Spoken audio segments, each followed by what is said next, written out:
श्री सिद्धार्थ। ओम नमो आयर्याण। ओम नमो उपछायाण। नमो लोय सब साहुन। ऐसो पंच नमो कारो। ऐसो पंच नमो कारो। सर्वे पावपणासनो मंगलाणं च सर्वे सिंह परमांगवै मंगलम। मंगलाणं च सर्वे सिंह परमांगवै मंगलम।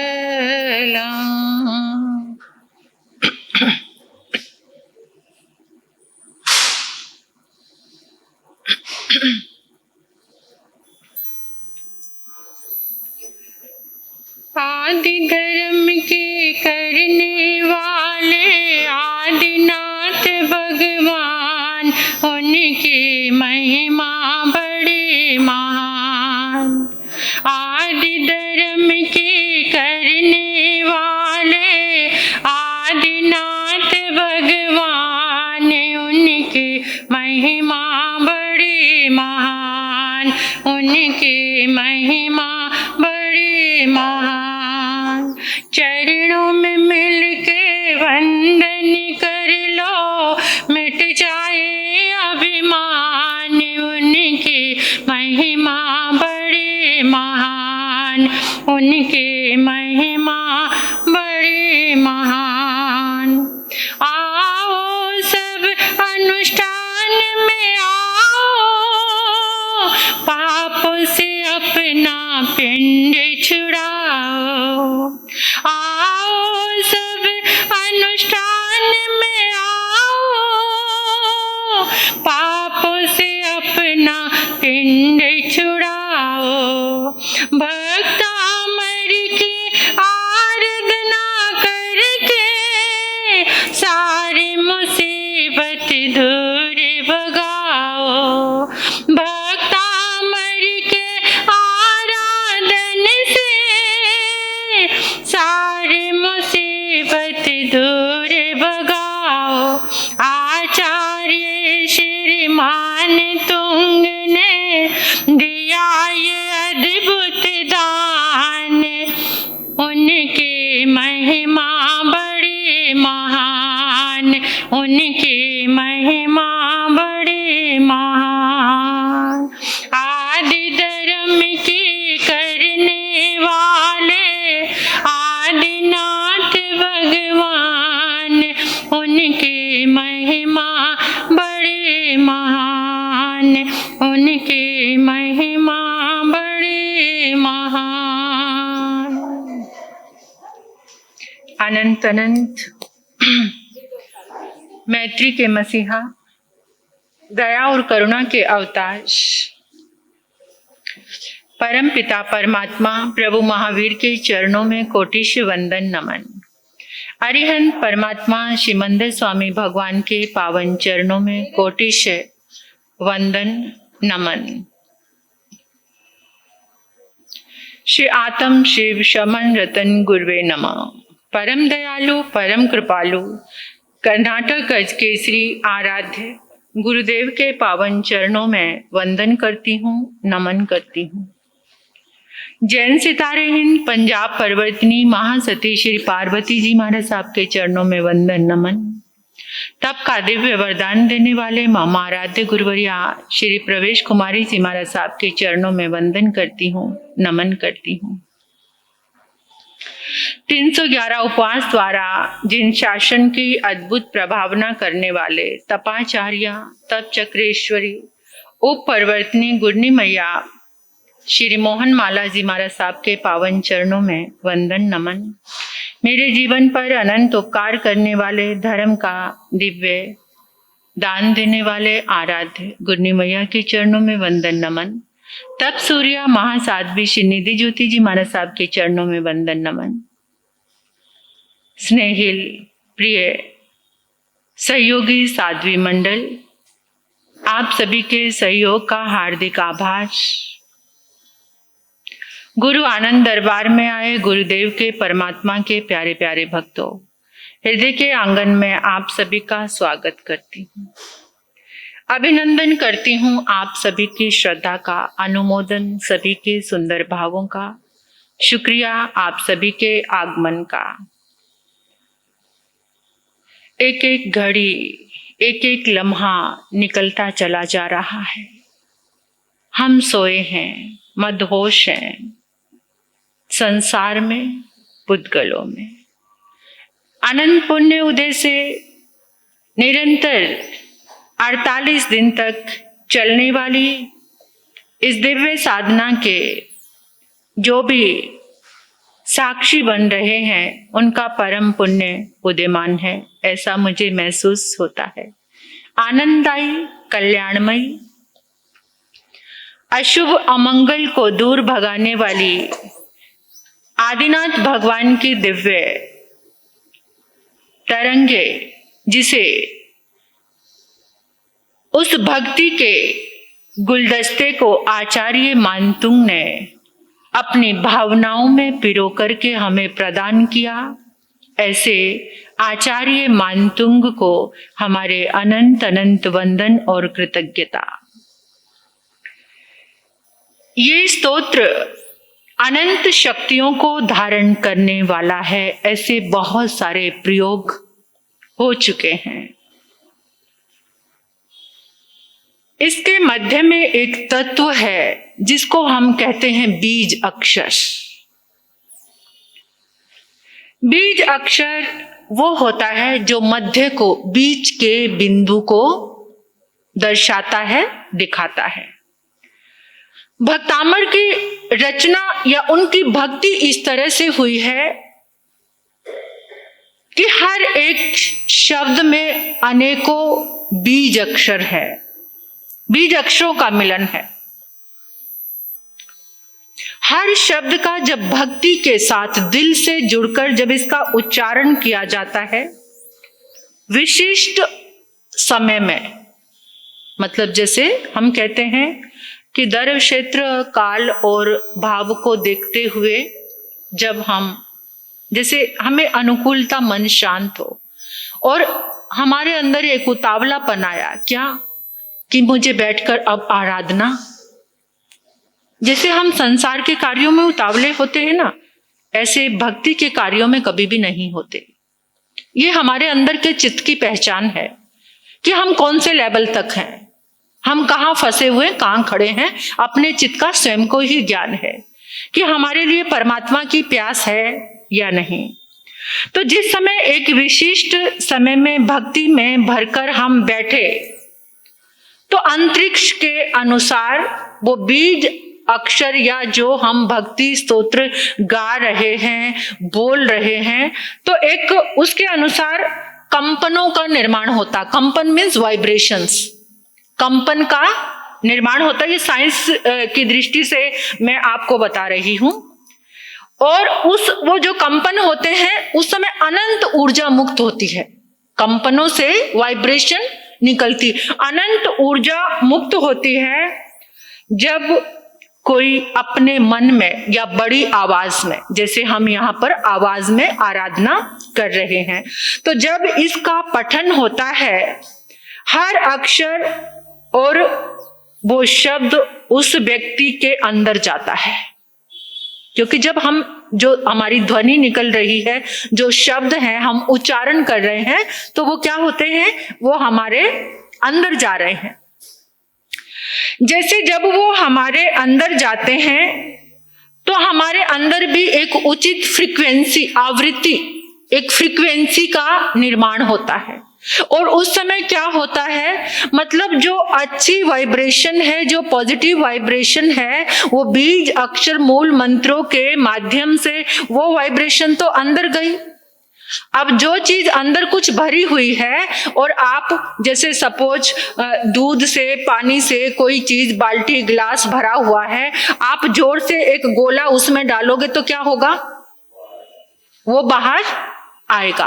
तो जैसे हमारे अंदर की जो आवृत्ति फ्रीक्वेंसी थी, कौन सी, नेगेटिव, बीमारी की, रोगों की, तकलीफ की, तो उस समय जब ये मंत्र की ध्वनि अंदर जाती है तो हमारे अंदर जो फ्रीक्वेंसी का निर्माण होता है, तो उस समय अंदर का जो अशुभ है वो बाहर निकलता है, जिसे हम कहते हैं कि भक्तामर की आराधना से मेरा रोग ठीक हो गया। तो क्या हुआ, रोग के जितने भी कीटाणु थे, रोग की जितनी ऊर्जा थी, वो क्या हो गई, अच्छी ऊर्जा ने अंदर प्रवेश किया। इसको कहते हैं हम हीलिंग प्रक्रिया। क्या है ये, हीलिंग प्रोसेस। ये हीलिंग की भक्तामर के द्वारा ऐसी हीलिंग की प्रक्रिया प्रारंभ हो जाती है और इससे बिना कोई टैबलेट के, बिना कोई डॉक्टर की दवा के आपका ट्रीटमेंट प्रारंभ हो जाता है। इसको कहते हैं कि भक्तामर की हीलिंग से मैं रोगों से मुक्त हो गया, फिर आपको डॉक्टर की दवा लेने की जरूरत नहीं पड़ती। तो ये यानी कि दवाई के रहित, मेडिसिन के बिना चिकित्सा पद्धति है ये। बिना दवाई के आपका इलाज होना शुरू हो जाता है। लेकिन जैसे डॉक्टर आपको डोज देते हैं, 21 डेज लेना है, 1 महीना लेना है, ऐसे देते हैं ना, और आप उसकी कैसे पूजा करते हो ना, कहीं पर भी होते हैं, यानी मन इतना जुड़ जाता है, ओ मेरा दवाई का टाइम हो गया। आप हर एक जरूरी कार्य छोड़कर क्या करते हो, ऐसे ही विश्वास हमारा अगर इस दवाई के लिए आ जाए, इस हीलिंग के लिए आ जाए, तो हम पूरी तरह से ठीक हो सकते हैं। भक्तामर स्तोत्र का यहाँ पर साइमेटिक्स, इसको कहते हैं साइमेटिक्स चिकित्सा, बिना दवाई के हीलिंग होना। इस पद्धति को तो इसलिए आज के युग में सभी को कोई ना कोई तकलीफ है, लेकिन जो इसका लाभ ले रहे हैं, अब उसके लिए समझ का होना भी बहुत जरूरी है। जितनी समझ होगी वही इंसान यहाँ पर आएगा, अब जिसको समझ ही नहीं है तो वो कैसे आएगा, नहीं आ सकता। तो आज जो है वो पांचवी गाथा की हम मंत्रों के साथ, रिद्धि मंत्रों के साथ, और एक प्रयोग मैंने इसमें ऐड किया है, ये मेरा स्वयं का, क्योंकि ये तो सब आचार्य भगवंतों ने दिया, मंत्र बीज मंत्र, लेकिन ये जो जल के ऊपर प्रयोग चल रहा है, भगवान की जो तरंगों को हम एक कलश के माध्यम से जल में प्रवेश कराते हैं, ये एडिशन मेरे मन के द्वारा गुरनी जी की कृपा हुई। तो ऐसा बोध मुझे आया कि इन 10 दिशाओं में, चारों दिशाओं में भगवान की अनंत तरंगे विद्यमान है, तो क्यों ना भावना शक्ति के बल से हम उन तरंगों को अपने भीतर में आत्मसात करके इस जल को दिव्य औषधि और दिव्य अमृत बनाया जाए। और कंटिन्यू इस डोज को आप चालू रखेंगे तो आपके अंतर से सारे रोग मिटने शुरू हो जाएंगे, श्रद्धा और भक्ति के साथ। तो पांचवी जो गाथा है, ये गाथा घर के लिए, परिवार के लिए शांति देने वाली है, पारिवारिक रिश्तों को अच्छा बनाने वाली है। परिवार में एक चीज महत्वपूर्ण होती है, उसको कहते हैं प्रेम। जहां पे प्रेम है वो परिवार बंधा रहता है। जब परिवार से प्रेम खत्म होता है तो परिवार टूट जाता है। तो प्रेम के मूल्यों का निर्माण करने वाली है ये गाथा। इससे आपकी चेतना को बल मिलेगा। सारी बात चेतना की है, और आप बड़ी से बड़ी कठिनाइयों से और बाधाओं को धैर्य के साथ उनका सामना करने में सक्षम हो जाएंगे। कैसे? जैसे शेर के सामने खड़े हिरणी बड़े प्रेम के साथ, उसके अंदर शक्ति नहीं है, लेकिन उसकी रक्षा करने के लिए वो तत्पर, उसको बचाने के लिए चाहे उसे अपनी जान की क्यों ना गंवानी पड़े, लेकिन उसके दिल का भाव यही रहता है कि आखिरी सांस तक अपने बच्चे की रक्षा करूंगी। तो परिवार का रक्षण करने का ऐसा ही कॉन्फिडेंस इस गाथा की आराधना से हमारे बीच में आता है। जैसे हिरनी शिकारी से अपने बच्चे की रक्षा करती है, इसी तरह से आपकी और आपके प्रियजनों की रक्षा का जो ख्याल है इस गाथा के माध्यम से वो परिपुष्ट होता जाएगा। तो आपके पास जो पेपर है उसे अपने समक्ष रख लीजिए। पहले हम एक विनय भरा वंदन अपने परमात्मा को करेंगे। आंखें बंद करके महसूस करेंगे हमारे समक्ष स्फटिक सिंहासन है। इस सिंहासन को देखने मात्र से, इसका चिंतन करने मात्र से आपके जीवन में सम्मान की संभावनाएं बढ़ जाती हैं। सिंहासन सम्मान का प्रतीक है। इस स्फटिक सिंहासन पर आदिनाथ प्रभु विराजमान हैं। धर्म की आदि करने वाले मेरे प्यारे प्रभु, संस्कृति की, संस्कारों की, धर्म की, संन्यास की, गृहस्थ धर्म की,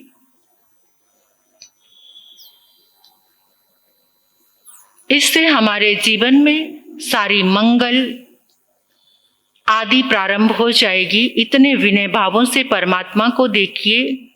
स्फटिक सिंहासन पर प्रभु विराजमान हैं। पद्म आसन में पांव के अंगूठे पर भाव भरा नमन कीजिए, अपना माथा टिका दीजिए। परमात्मा के पांव के अंगूठे से अनंत ऊर्जा का स्रोत आपके मस्तिष्क में प्रवेश कर रहा है, ऐसा अनुभव कीजिए।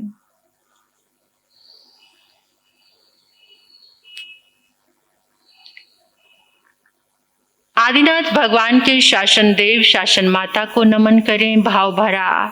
हमारे इस मंगलमय अनुष्ठान के लिए वे बहुत ही सहयोगी हैं। आचार्य मानतुंग जी महाराज को अनुभव कीजिए। प्रभु के चरणों में ही वो भी विराजमान हैं, जिन्होंने ये अद्भुत प्रकाश भक्तामर के रूप में हमें प्रदान किया। आचार्य मानतुंग जी महाराज को नमन। अपने गुरुदेव गुरनी मैया को अपनी आंखों में लेकर आएं और उनको भी भाव भरा वंदन करें, जिन्होंने हमारे जीवन में इतना उपकार किया, धर्म दिया, धर्म के अक्षर दिए, जीवन का मार्ग दिया। इस संसार सागर से बाहर निकालने में जिन्होंने हमें आशीर्वाद दिया।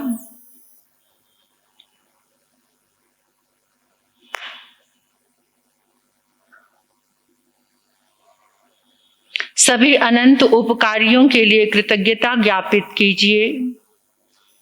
एक एक अणु अणु न जाने कहां कहां से हमें प्राप्त हुआ है। और अपने माता पिता को भी नमन कीजिए। इस देह के निमित्त वही हैं, उनको भी हमारा भाव भरा प्रणाम।